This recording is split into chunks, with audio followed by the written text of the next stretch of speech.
po ang Panginoon. Isang mapagpalang umaga po, and I am blessed and glad to be with us here again. It has been a while po, mga minamahal na kapatid, and it is always my joy, our joy to be here with you. Nakasama po kayo na i-worship ang ating Panginoong Diyos. And so, brothers and sisters, today, tayo po ay magpapatuloy ng pag-aaral ng Aklat ng Mga Gawa.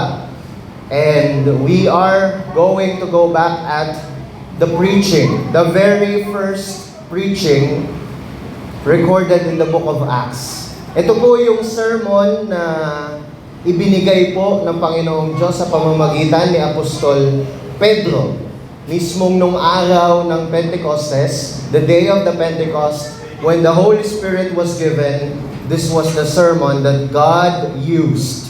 And I believe, ginamit ito ng Panginoong Diyos para i-launch yung gospel movement, para ipakita sa mundo, ipakita sa mga Israelita at sa mga Gentiles na naandoon nung tagpupong iyon kung ano ang pangunahing layunin at kapangyarihan ng Iglesia. So, we are going to study Acts chapter 2 verse 22 and yung mga sumusunod na mga talata, and titingnan po natin kung ano po yung kapangyarihan ng isang pangangaral na si Kristo ang sentro. The title of our study for this morning is The Power of Christ-Centered Preaching. But before we do so, I invite everyone, let us come before the Lord in prayer. Let us ask for His help sa atin pong pag-aaral. Aming Diyos, salamat po sa sandali pong ito, that we, your covenant people, are gathered here. Perhaps with several guests, salamat po sa bawat isa na naandito. Panginoong Diyos, alam po namin na sa bahagi, whenever we are gathered to listen to your words, it is indeed you who speak among us. Kayo po yung nagsasalita sa pamamagitan ng pangangaral ng inyong mga salita. So, Father God, we pray that our hearts would be opened. We pray, Lord God, that our minds would be enlightened by your words. Holy Spirit, be our teacher at this very moment of preaching. In the name of Jesus we pray. Amen and amen. Mga kapatid, bago po natin tunghayan yung ating pong teksto, ang mangyayari po kasi is we would read the text along our exposition. But before we start our exposition, before we start our study of the Word, I just want to tell us a very familiar story as a way of my introduction. Storya po ito, mga kapatid, ng dalawang federal head. One is Adam. Si Adan po, mga minamahal na kapatid, ay binigyan ng Diyos ng kapamahalaan sa Hardin ng Eden. Alam po natin yan, mga minamahal na kapatid. Ang unang-unang tao, si Adan, he was given dominion over all creation. And when I was reading Genesis chapter 1 and chapter 2 nitong mga nakaraan, doon ko po na-realize, mga minamahal na kapatid, that Adam is more than just, alam niyo po yun, na hindi lang siya yung tagapagpadami ng sangkatauhan. He is not just the first man, though he is, of course. Doon ko po nakita na si Adan bilang ang unang-unang federal head nating mga tao. I think his ministry consists of 3 aspects. Nakita ko po na dahil yung Eden at yung buong nilikha ay pinamahala sa kanyang otoridad, we might say that under the kingship of God, Adam is a king. And because God spoke to him, dahil ipinahayag ng Diyos yung kalooban niya kay Adan, patungo sa kanyang asawa at sa mga susunod nilang magiging lahi, he is a prophet. God spoke to him. And we might also say that not only that he played a kingly role or isang makaharing gampanin, hindi lang siya isang propeta, that he was also a priest. Dahil hindi ko po maiwasang hindi makita na yung hardin ng Eden ay napakadaming pagkakapareho, mga minamahal na kapatid, sa description ng Biblia sa mga tabernakulo ng Diyos sa buong kasaysayan. For example, di ba alam natin sa Garden of Eden mayroong mga precious stones. And sa Book of Revelation, makikita natin na yung tabernakulo ng Diyos, ang trono ng Panginoong Diyos, ay nagko-consist din ng mga precious stones. At makikita natin na ang hardin ng Eden, doon naghahari ang katuwiran ng Panginoon at kung saan ang Diyos at ang tao ay pwedeng magkaroon ng malapit na pagsasamahan. At yun naman talaga ang layunin ng templo o ng tabernakulo, anumang bahagi ng kasaysayan sa Biblia. Kaya nga po nagalit ang Panginoong Yesus nung ang templo ay ginawang business center ng mga tao. Anong sabi niya? Ang bahay ng aking Ama ay dapat maging bahay panalanginan. So going back to Adam, hindi lang siya tagapagpadami. Hindi lang siya ang unang-unang lalaki na magpagsisimula ng lahat ng lahi ng mundo. He was given the ministry of king, priest, and prophet. Kaya yung commission sa kanya, nung ibinigay ng Panginoong Diyos under the Adamic covenant, ang sabi sa kanya, multiply and saturate the world. Hindi lamang po yun pagpapadami sa populasyon, yun po ay pagpapadami ng mga tao na sana ay nasa ilalim ng pagpapasakop sa Diyos. But we knew what happened. The first federal head failed. Bagamat ngayon, yung sinimulan ni Adan na sangkatauhan ay nagpapatuloy sa pagdami, yes, indeed, we are still multiplying. The children of Adam are still multiplying. But unfortunately, it is heartbreaking to say na yung pangunahing layunin, yung totoong disenyo ay hindi na nagpapatuloy. That people would be under the divine care of God. That's why we go to the next story. The second federal head entered. The greater Adam. Yung higit at dakilang Adan ay dumating, mga minamahal na kapatid. Lahat ng ipinalya at ikinabigo ni Adan sa pamamagitan ni Kristo ay nagkaroon ng kaayusan. At ngayon, lahat ng nasa Kanya, lahat ng sumasambalataya at may pakikipag-isa sa Kanya, ay nasa ilalim na ng isang bagong sangkatauhan. A new humanity that this new Adam, this second and greater federal head, initiated. Ito po yun, mga kapatid, bago tayo magpatuloy. Inutusan ng Diyos, God commissioned Adam to multiply and saturate the world. But the second Adam commissioned the church to go and preach, reach the world for His name. Naunawaan po natin, mga kapatid, nagpatuloy yung commission. But this time, it's no longer multiply and saturate the world, preach and make disciples of all nations. The commission continued. At kaya ko po sinasabi itong mga bagay na ito is to tell us, to remind myself and to remind us, brothers and sisters, that that is our goal. That is the mission of the church. To go, to preach, to reach the ends of the world. To do what? Ano yung pangunahing task ng bagong komisyon, mga kapatid? Kung dati ang komisyon ay magpakarami, saturate the world, the primary task of the new commission is within this word, preach. Mangaral. And this morning, we're going to talk about the only kind of preaching that fulfills this commission. A Christ-centered preaching.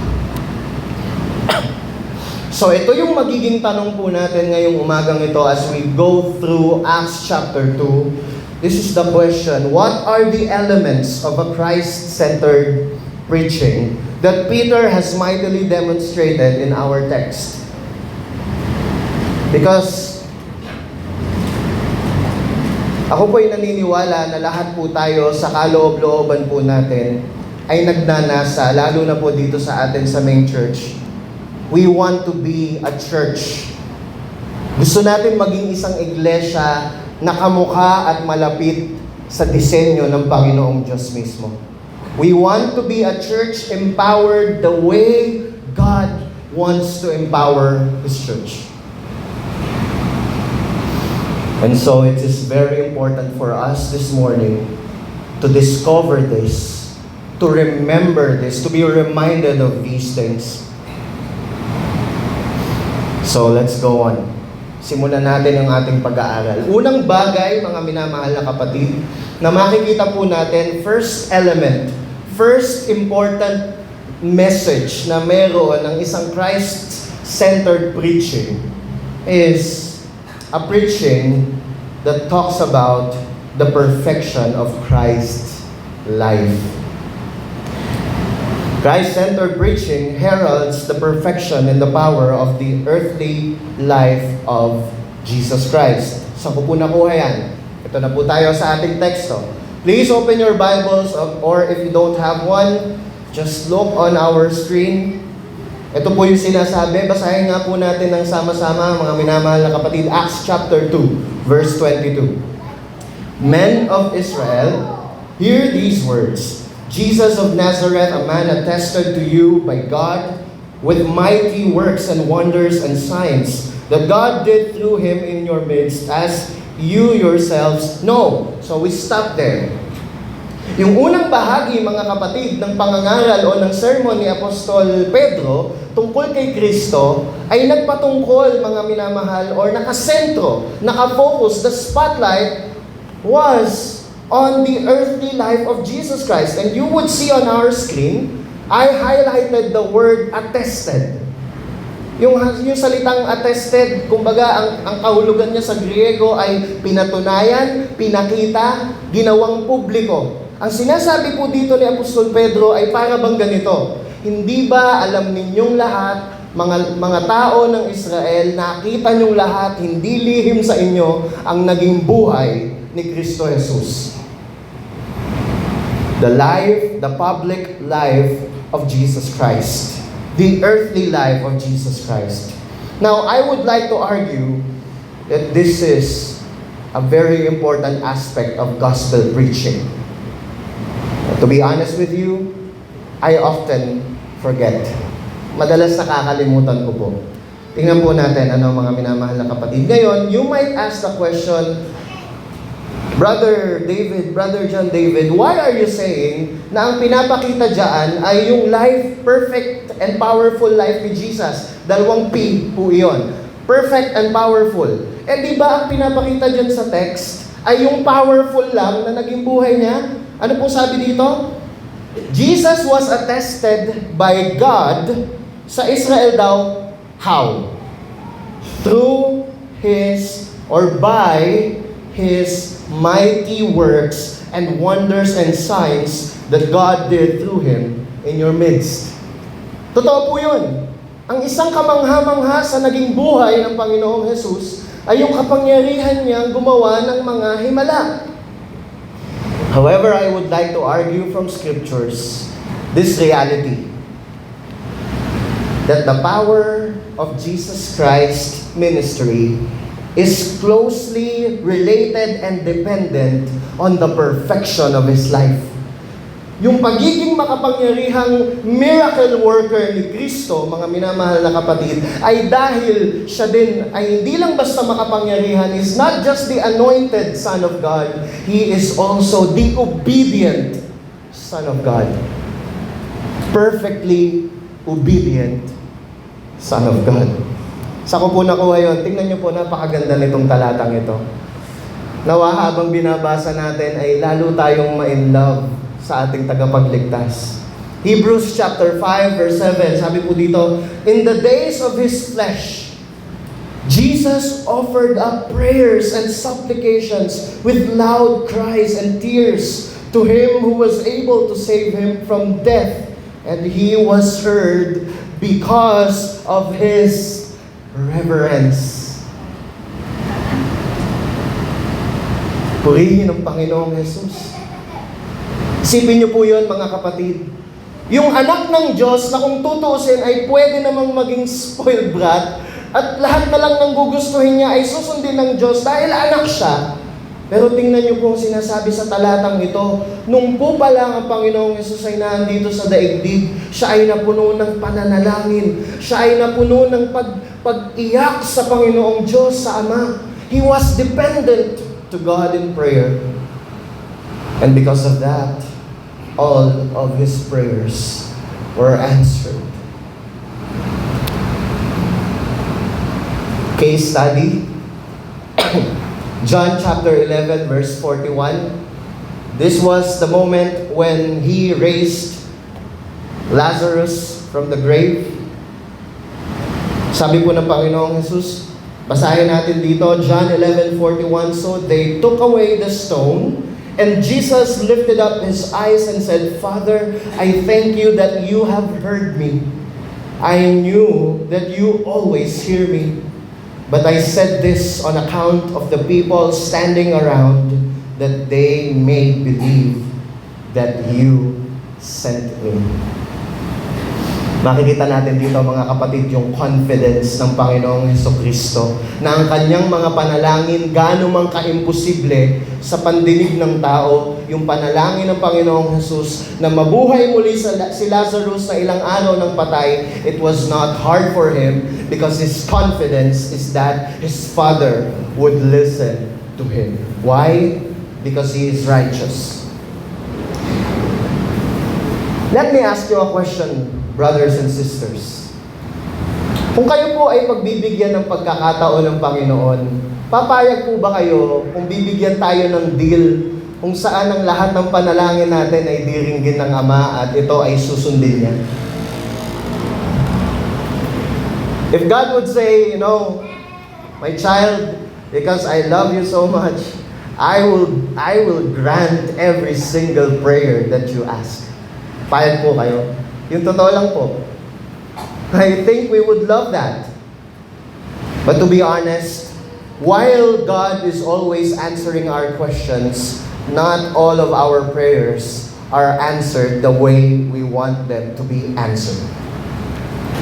Why? Because despite the reality that we are children because of Christ, none of us are perfectly in sync with the will of God. May mga prayers tayo na makulit lang. Si Jesus, wala siyang panalangin na hindi sangayon sa kalooban ng Ama dahil ganun siyang katuwid, ganun siyang kabuting anak. He is the only perfectly obedient child of God. And so I would like to exalt this morning the perfection of the life of Jesus Christ. Mga kapatid, gusto ko pong ipaalala sa atin na bagamat nakakamangha yung kanyang incarnation, who loves the reality that Jesus came in human flesh? We love it. That's why we celebrate Christmas. Tama po. We love the reality that Christ died on the cross, becoming the propitiation that He is. Dahil sa kanyang pagtubos, we love the cross of Jesus Christ. We love His death. Amen. And we love His resurrection. Those things we would talk about later, but let me tell you this, let me remind myself of this, let me remind you, brothers and sisters, that when we exalt Jesus Christ and His messianic ministry, maganda palang wag nating makakalimutan that everything in between His incarnation, His death and resurrection, everything in between there, lahat ng ginawa niya, yung pagpunta niya sa templo nung siya'y bata pa, yung ginawa niyang baptism, yung baptism sa kanya ni John, lahat ng ginawa niyang prayers, yung pagkandong niya sa mga bata, sa pakikisalo niya sa mga makasalanan, sa pangangaral niya, every single detail in the life of Jesus Christ fulfills our righteousness. Naalala niyo po yung talata sa Matthew chapter 3 verse 15. Ito po yung si Jesus ay magpapabaptize kay John the Baptist. Basahin natin. Then Jesus came from Galilee to the Jordan to John to be baptized by him. John would have prevented him. Sabi ni John, no, hindi ko po kayo babaptize. I need to be baptized by you, and do you come to me? Tingnan niyo po yung sagot ng Panginoong Jesus. But Jesus answered him, let it be so now, for thus it is fitting for us to fulfill all righteousness. So brothers and sisters, here's the implication of our first point. His perfection is our perfect justification. Preaching Jesus Christ involves exalting in the perfectly obedient life He lived that He has become the very foundation of our right standing with God the Father. This is what I mean, brothers and sisters. Simula ngayon, mga minamahal na kapatid, napakaganda pong bagay na kapag binabasa natin, lalo na po yung 4 na ebanghelyo, the 4 Gospels, when we read stories about the life of Jesus Christ, ang madalas ko po kasing ginagawa noon, ginagawa kong modelo. Yung mga ginawa ng Panginoong Jesus, His humility, His love, and that's not bad. When we read the Gospels, indeed, Jesus is our example. But there is a greater way to enjoy the Gospels. There is a greater way to enjoy the life of Jesus Christ here on earth, the life that He lived. Let us be reminded that every single act He did in His earthly life was included as a foundation of our righteousness. Yung katuwiran na inimpute sa atin, kaya tayo tinuturing na matuwid, ay hindi lamang yung katuwiran ng kanyang kamatayan at muling pagkabuhay. Kasi mga kapatid, kung naging matagumpay yung kamatayan niya at yung kanyang muling pagkabuhay, subalit nagkasala siya sa kalagitnaan ng kanyang makamundong buhay, hindi po magkakaroon ng epekto ang pagtubos. Subalit lahat ng ginawa niya ay ganap.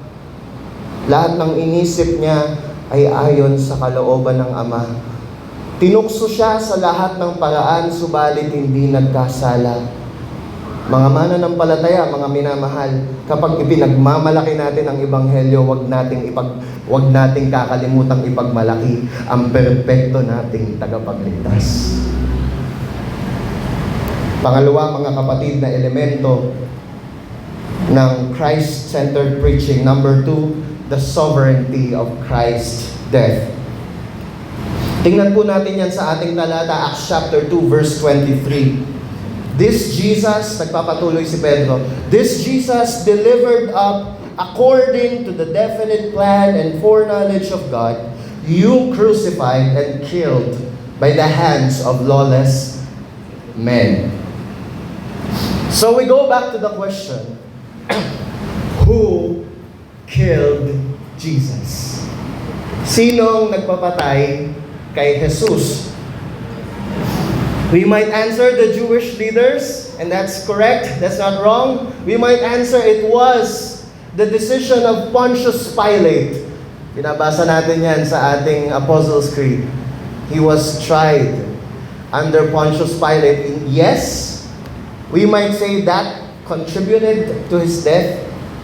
But let us be reminded this morning that the death of Jesus Christ is a sovereign act of God.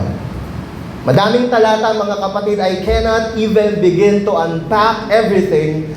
Isaiah chapter 53 tells us, mula pa sa matandang tipan ay itinadhana na si Kristo ay magiging suffering servant. And many more prophecies. But I think this verse over here that we're about to read, I think it encapsulates the beauty of the sovereignty of God and Christ in the very death of our Savior.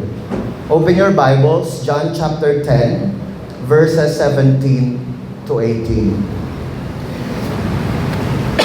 Juan Kapitulo 10, talata 17 hanggang 18. Basahin natin mga kapatid. For this reason, the Father loves me, because I laid down my life that I may take it up again.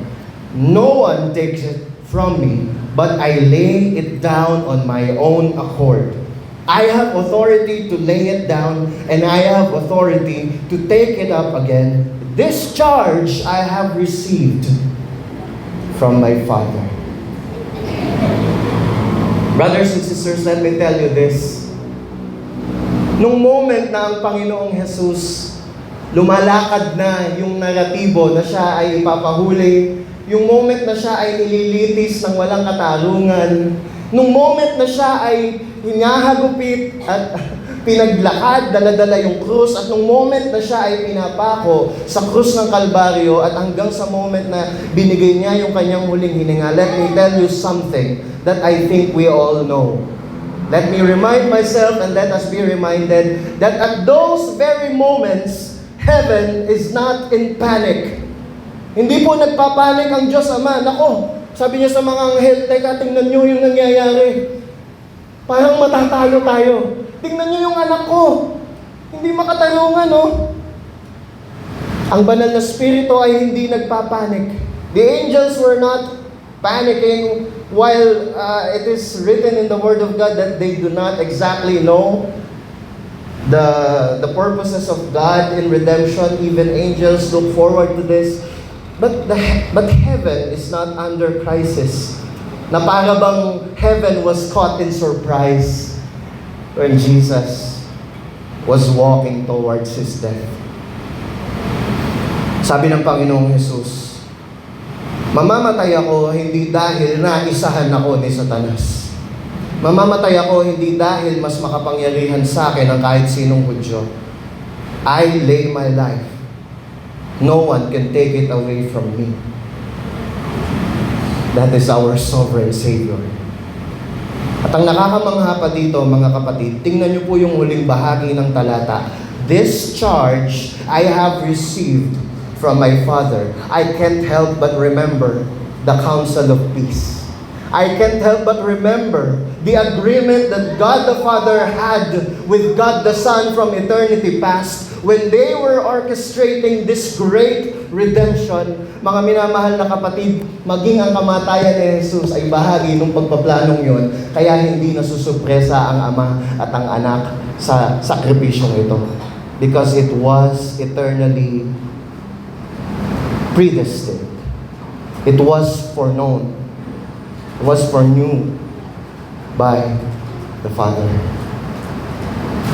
This is amazing, mga minamahal na kapatid. One undeniable proof that God is in control of our salvation. This is the implication for our lives, mga kapatid.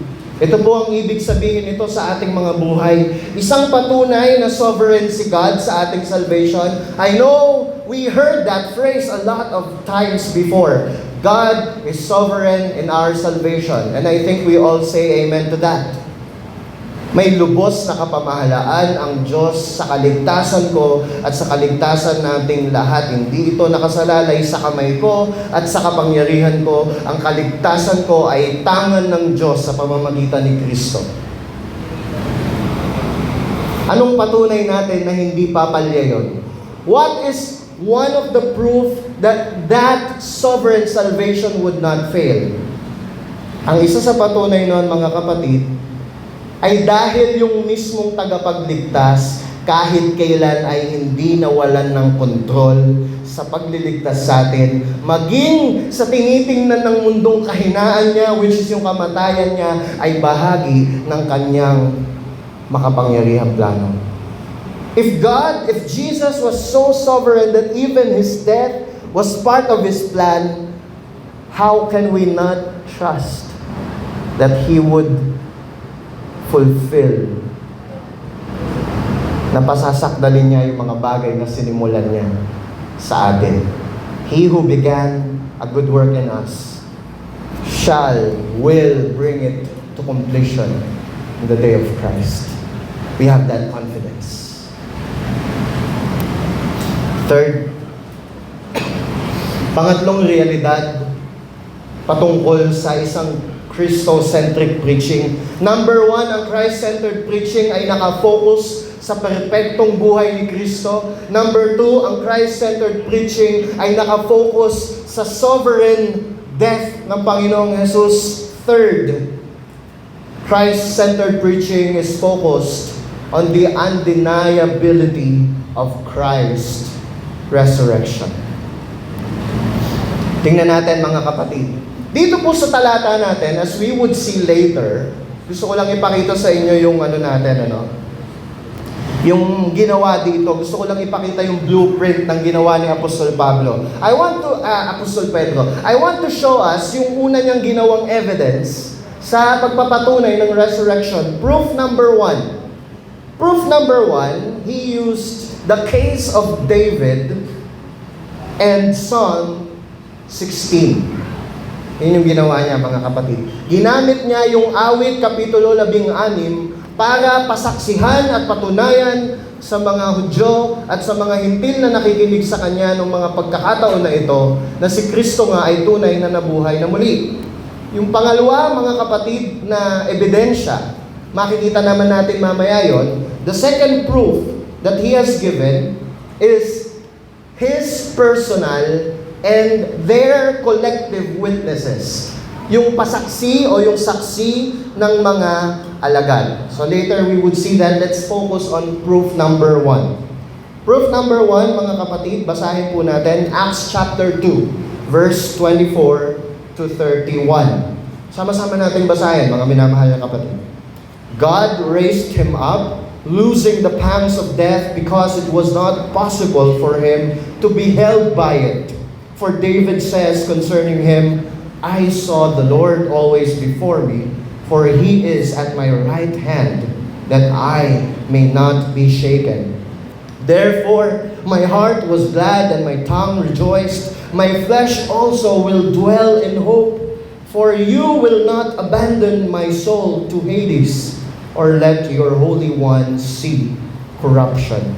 You have made known to me the paths of life. You will make me full of gladness with your presence. Verse 29, tuloy natin. Brothers, I may say to you with confidence about the patriarch David that he both died and was buried, and his tomb is with us to this day. Being therefore a prophet, and knowing that God had sworn with an oath to him that he would set one of his descendants on his throne, he foresaw and spoke about the resurrection of the Christ, that he was not abandoned to Hades, nor did his flesh see corruption. Napakatibay nito mga minamahal na kapatid. This is a very good reminder for me. Tingnan niyo po mga kapatid, ano po yung ginawa ni Apostol Pedro na pagpapatunay na ang Panginoong Jesus ay talagang muling nabuhay, na talagang ang kamatayan ay walang kapangyarihan sa Kanya. He used the authority of Scriptures. Let me tell you something na medyo isisingit ko lang mga kapatid. I am by any means not against apologetics. We need apologetics somehow in our witness. Dahil inutos din naman ng kasulatan na dapat tayong maging handa, mga kapatid, na idepensa ang ating pag-asa at pananampalataya. We need to be able to elaborate, to explain to people, especially the agnostics, na we need to explain our faith. We need to explain the God that we worship. And yet, mga kapatid, gusto ko pong sabihin na minsan, sa kagustuhan nating maging mainam, maging mabuting, alam niyo po yun, tao na nagko-commit ng apologetics, somehow, we are fond of using philosophies, earthly methods of proving the authority and the power of our God. And you know what? I still believe that our greatest authority in engaging in such conversation is still the Word of God. Yung otoridad pa din ng salita ng Diyos. So, ito si Pedro, pinapatunayan niya na si Kristo ay muling nabuhay. Hindi siya gumamit ng kung ano-anong mga scientificong patunay. May mga napapanood pa tayo, nakuha daw nila yung towel, yung tela na ipinulupot kay Jesus, na meron pa daw bahid ng dugo. Now, we don't know for sure if that's true. One thing for sure na alam nating totoo, ilang libong taon bago ipanganak ang Mesyas, may mga kapahayagan na siya ay muling mabubuhay at siya nga ay muling nabuhay. Natupad ang sinasabi ng kasulatan. Tingnan niyo po ito. Pinaliwanag niya dito na si Haring David sa awit Kapitulo 16 ay hindi nagpapatungkol mismo sa sarili niya, kundi pinapatungkulan ng awit na ito. Nakakamangha na si David daw ay isang propeta. Pinaunawa ng Diyos sa kanya yung paparating na hari. At ito po yun, mga kapatid. Pinahayag kay Haring David na kahit siya balang araw ay makakaranas ng kamatayan, there is one from his lineage that would overcome the grave. Someone from the line of Jesse. Someone from the descendants of David would defeat one of humanity's greatest opponent, namely death. And it was fulfilled in Jesus Christ. Purihin ang Panginoong Jesus. Pangalawang ebidensya, sabi niya sa verse 32, basahin po natin, "This Jesus God raised up, and of that we all are witnesses." Alam din natin na napaka-reliable ng witness ng mga apostol sapagkat sila'y napakarami na nakakita nito, subalit walang kahit isa sa kanila na nagkaroon ng inconsistent claims. Isipin niyo po yun, ilang daan yung nakakita sa Panginoong Jesus nung siya ay muling nabuhay. Walang nagkwento, yung isa 5 araw bago siya nabuhay, yung isa 2 araw lang, yung isa nabuhay ba talaga? Lahat sila iisa ng sinasabi, ang buong iglesia na nakakita sa Panginoong Jesus na naandun sa upper room, they had only one precise, clear witness. Jesus rose from the dead on the 3rd day. At ito pa, mga kapatid, halos lahat ng mga nakasaksi sa muling pagkabuhay ni Kristo ay iniharap sa kung sino-sinong tao, sino-sinong hari. Halos lahat sa kanila ay nakaranas ng marahas na kamatayan, but none of them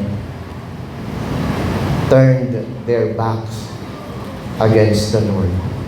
That is a credible, reliable witness that indeed Jesus is alive. He rose. That's why He is in our midst right now. Dahil hindi siya nanatili sa kanyang libingan. Siya ay muling nabuhay, umakyat sa kanan ng Diyos at nag-ahari sa mga sandaling ito. Ano man ang mangyari sa daigdig, Christ is King. Christ is risen. Ano yung implication sa ating mga buhay? His resurrection, our living hope.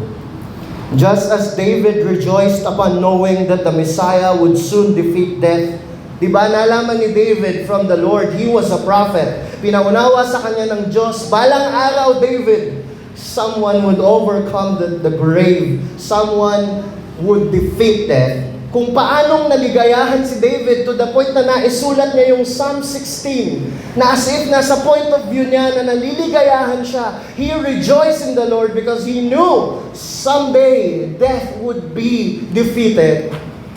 Gayon din naman, mga kapatid, we can rejoice in hope knowing that our Savior is alive. Sabi nga ng isang lumang awit, because He lives, I can face tomorrow. Because He lives, all fear is gone. Alam ko sa umagang ito, we have countless fears in our lives. Minsan, mga kapatid, I fear, dahil nga pala, praise report, mga kapatid, 2 na po ang anak ko. Salamat sa Diyos.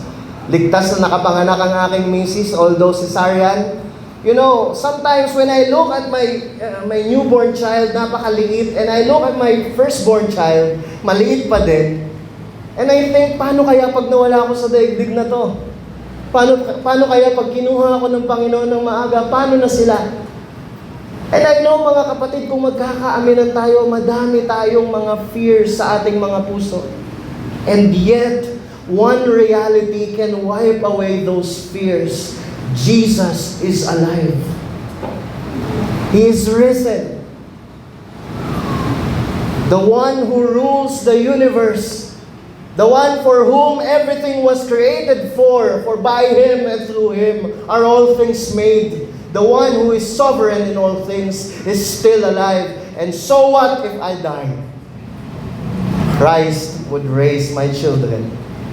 He would use people to raise my children. Everything would turn out well even if I'm gone because Christ is alive.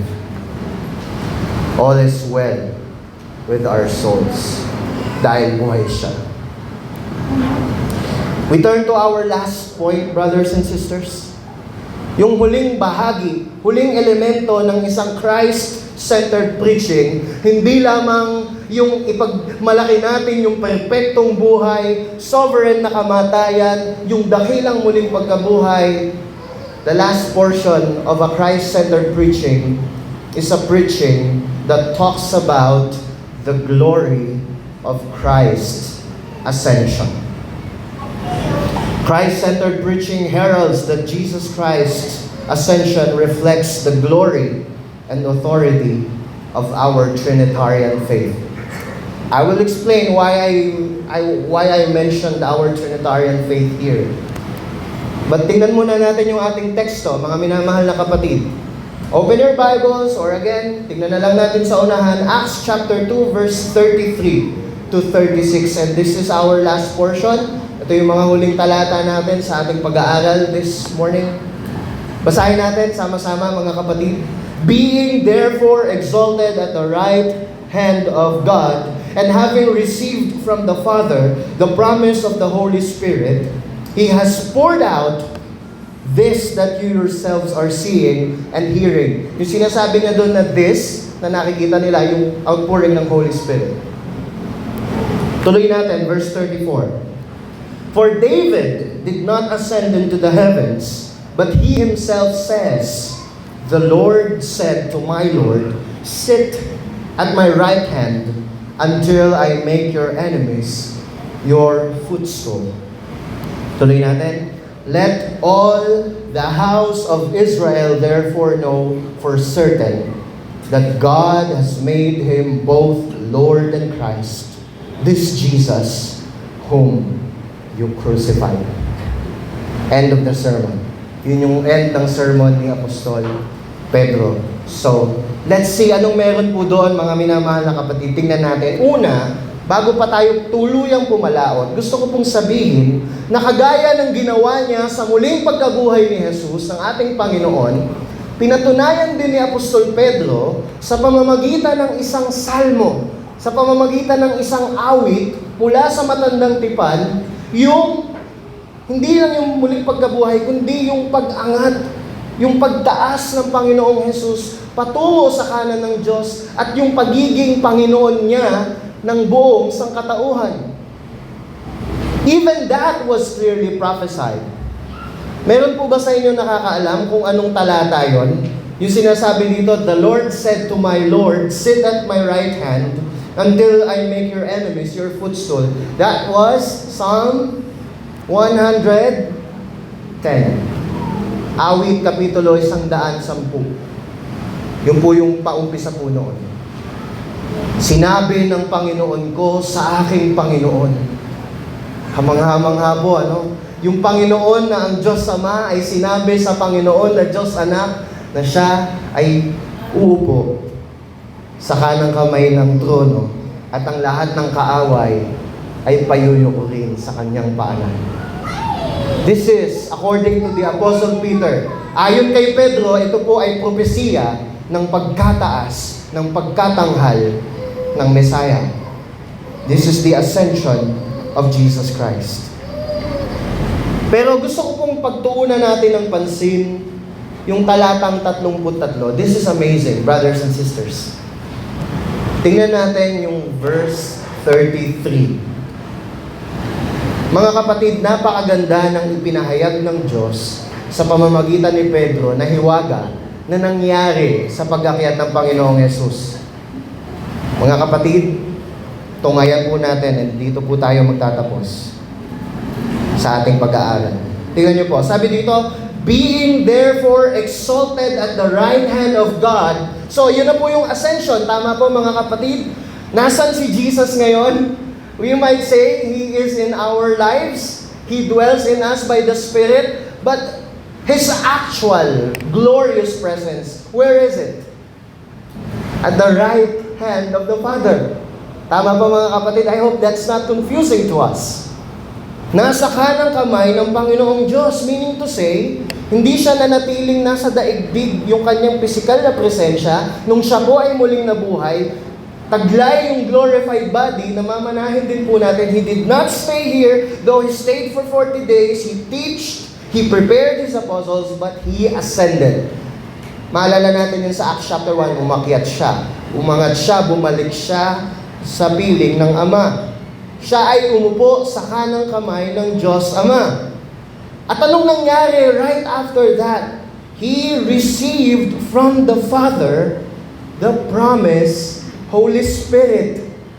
Kita niyo yung transaction, mga kapatid. Pag-aakyat niya sa otoridad, pagpapatunay na si Kristo at ang Ama ay mayroong pantay na pagka-Diyos, sila ay naghahari sa trono. Tingnan niyo po mga minamahal.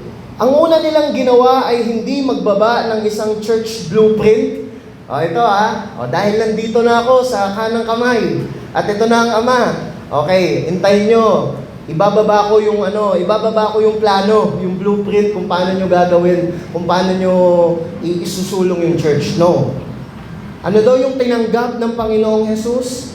Tingnan nyo mula sa Ama, tinanggap ng Panginoong Hesus yung banal na Espiritu at kanyang ibinuhos sa iglesia nung araw ng Pentecost. Kaya naman ang nangyari, mga kapatid, in His ascension, ito po yung isang napakahalagang implication.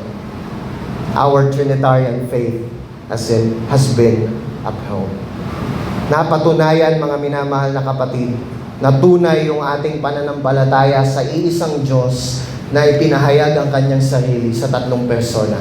Bakit, mga kapatid, na andito yung trono ng Ama, andito yung anak na nakaupo sa kanyang kanan at yung banal na Espiritu na ipinadala upang maging representante ng Ama at ng Anak. Ibig sabihin, mga kapatid, hindi totoo yung sinasabi ng ilan nating mga kababayan na si Kristo ay propeta lang. Hindi totoo, mga kapatid, na si Kristo ay isang mabutit magaling na guro lamang. Christ is God. He is Lord. He ascended on high.